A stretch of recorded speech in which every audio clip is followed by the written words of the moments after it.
আসসালামু আলাইকুম সম্মানিত ভিউয়ার্স, রমজানের মুবারক। রমজানে আমরা এই যে সিমের বীজ হাসি খাওয়ার জন্য কিন্তু আমরা সিমগুলা চুলাই নিচ্ছি, বীজগুলা চুলাই নিচ্ছি।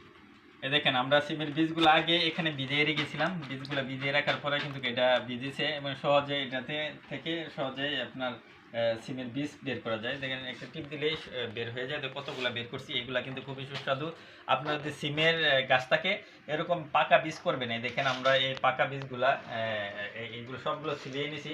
এগুলা করে আপনারা এরকম বীজ তৈরি করবেন। এটা কিন্তু খুবই সুস্বাদু। মাছ দিয়ে, মাংস দিয়ে অনেক সুন্দর করে ভুনা করে রান্না কিন্তু খুবই মজা। আপনারা কিন্তু এই সিমের গাছে যদি প্রচুর সিম হয়, না বিক্রি করে না ইয়ে করে এরকমভাবে সিম রেখে দিবেন। আমার কাছে কিন্তু প্রচুর সিম ছিল, আমি সিমগুলা বীজ করছি। বীজ করে কিন্তু এখন এই সিমের বীজগুলাকে খাওয়ার জন্য রেখে দিছি।